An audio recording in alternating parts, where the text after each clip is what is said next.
Myron Gardner might just be the Heat's next undrafted gem.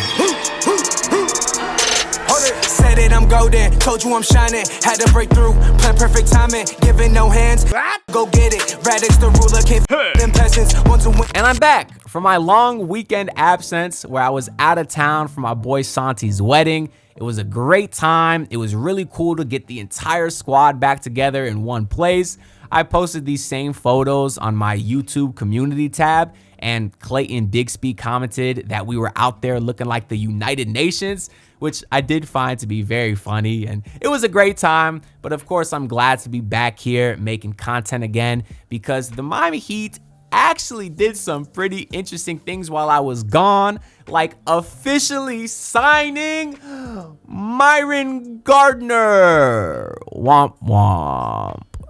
No, I'm just kidding because I actually do like Myron Gardner a lot. He's a guy that during my Summer League post-game videos, I actually spoke quite a bit about how I found him to be very underrated because I liked a lot of the little things that he was doing out there. So I feel good about myself that he's a guy I had my eye on, and now we know the Miami Heat did as well. I know there was a lot of other fans that liked Javonte Cook and Eric Stevenson because they showed somewhat of an ability to score the ball or to shoot. But to me, those guys were good, not great scorers. And I really don't think there's a role for that type of player on this Miami Heat team. You know, it reminds me of guys like Jamari Bouye or Javonte Smart, or even as recent as Alondes Williams. Well, I think Alondes was definitely a better player. He was more athletic and a better defender than Bouye and Javonte Smart. But even Alondes Williams wasn't a good enough scorer to be a real NBA player, and he really didn't do much else out there. Where a guy like Myron Gardner, he has a lots of what I like to call role-playing abilities. I don't think he needs the ball to be a productive player, and I think that's part of the reason why the Heat officially gave him their second two-way contract. Because, of course, Vlad Golden has the first, and we all expect Drew Smith to get the third at some point, although that's not official yet. But of course, with these two-way spots, that could change at any moment. The Heat could take away a two-way spot from a guy, give it to another guy, but this is where things stand as we enter training camp. For some background on Myron Gardner, he's a 24-year-old forward who, according to the NBA's website, was listed at 6'6", 220 pounds, which is some really decent size. Although I do want to note that it's basically the same exact measurables as Haywood Highsmith. Highsmith was also listed at 220, but was just an inch shorter at 6'5". And when I watch Highsmith play, I don't really look at him as a super big player. We know he has an insane wingspan. His wingspan is like 7 feet tall. And when I tried finding Myron Gardner's wingspan, I couldn't see it online. But Hayward doesn't look super big. But that's not the case with Gardner. When I watch Gardner play, you can tell that he really does have an NBA-ready frame right now. He played his freshman season at Georgetown in limited minutes, only had about 8 games, 10 minutes a night. He was on the same team with Omer Yurtseven, Heat legend, on that same roster. But Myron did have some off-the-court issues as a freshman that forced him to transfer, and he went to a school called South Plains for his sophomore season, a school that is so small they weren't even listed on his basketball reference. But after that, he did work his way up to Little Rock, where he played his junior and senior seasons and put up some really decent numbers. As a senior at Little Rock, he averaged 13 points per game, 9 rebounds, and 4 assists on 42% shooting from the field and 36% shooting from 3, and that was on 4 attempts. And then after that, he played the next 2 seasons in the G League with the Osceola Magic, where again, he put up some pretty good numbers, averaging 12 points and 7 rebounds on a much improved 52% efficiency from the field and 38% from 3 on 4 attempts. So to me, it was very encouraging to see that as the competition got better, so did Myron Gardner's efficiency, because usually that's not the case. When you're playing against better defenders, you don't usually see somebody get more efficient from the field. So the fact that Myron Gardner was really able to hone in on what he does well and continue to improve, I thought that was something that was very optimistic in terms of his outlook. Because then, of course, he played this past summer league with the Miami Heat, where he just had a blazing hot Vegas. I know it wasn't a super big sample size. I think it was only like 3 or 4 games because he missed a game in there when he dislocated his finger. But he was on fire. In Vegas for Miami, he averaged 17 points per game on 67% shooting from 3.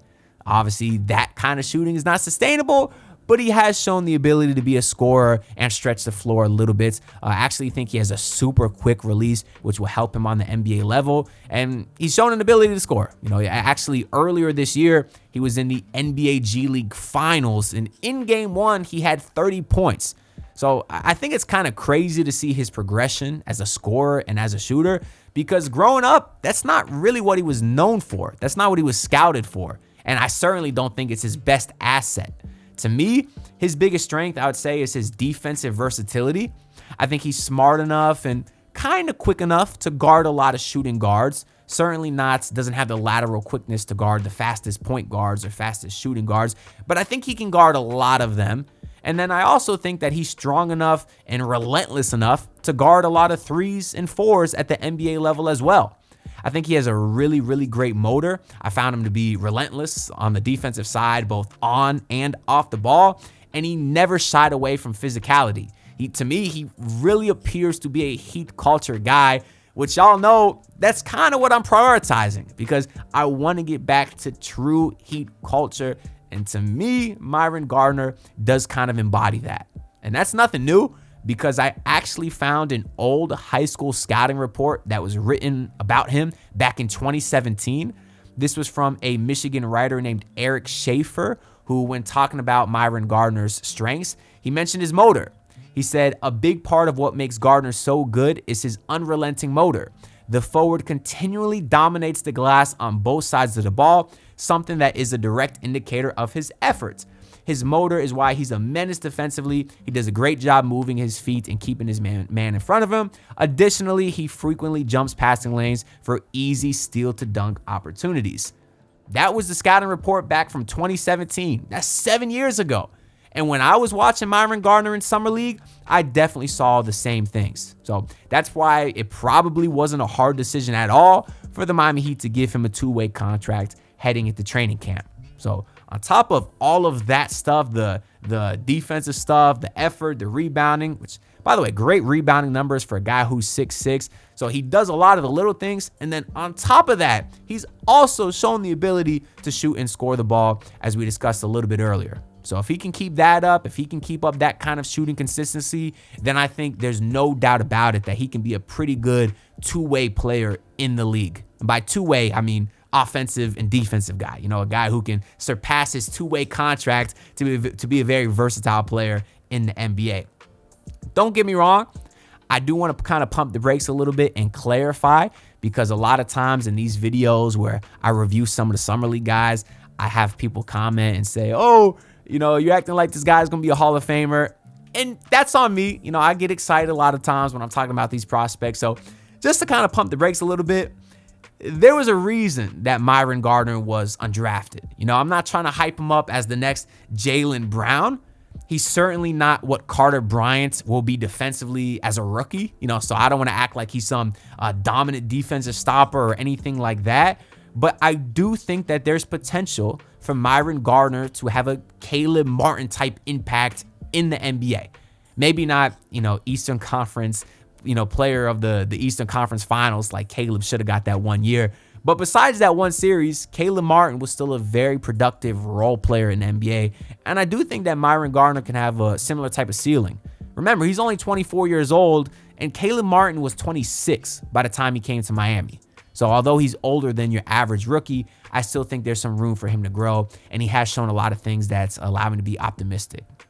So if he can keep up that shooting consistency, I'd say there's at least a 100% chance that there's a spot for him in this league in some regard. In terms of this year, probably won't play a bunch. He might get as much run as like Josh Christopher did last year, which is no more than a handful of games and playing a little bit of garbage time. But I do think he's an interesting prospect, particularly for Miami, when you look at a guy like Andrew Wiggins, who's been on the chopping block basically since we got him. You look at a guy like Haywood Highsmith. These are guys that could have a similar type of game as Myron Gardner. Haywood Highsmith, expiring contract. He might be a sweetener in a trade this year. He might be a guy that he can't afford to re-sign next year. So you're going to need guys that can kind of fill the role of what those type of 3-and-D type players can do. Maybe Kashad Johnson is one of those guys, but maybe Myron Gardner is another. Especially if you are moving Wiggins and Hayward Highsmith in a trade to get a bigger name, a more expensive name, well, then you're going to need cheaper undrafted guys to fill out the roster. And once again, maybe Myron Gardner can be that guy. So that's really all I got to say for this video. I'm certainly very excited to see what he can do in preseason. And he's an interesting prospect, but I want to know what y'all think too. So make sure to leave your comments down below. I'm very curious to see what you think. Also, like the video and subscribe because your support is greatly appreciated. And I'll see y'all in the next one. Peace out, everybody. Look, pull up in your city trying to get that dead face. Do it on my own, I don't need no dead weight. Had to kill him off, yeah, I need a head space. You know this homegrown bitch don't offend me.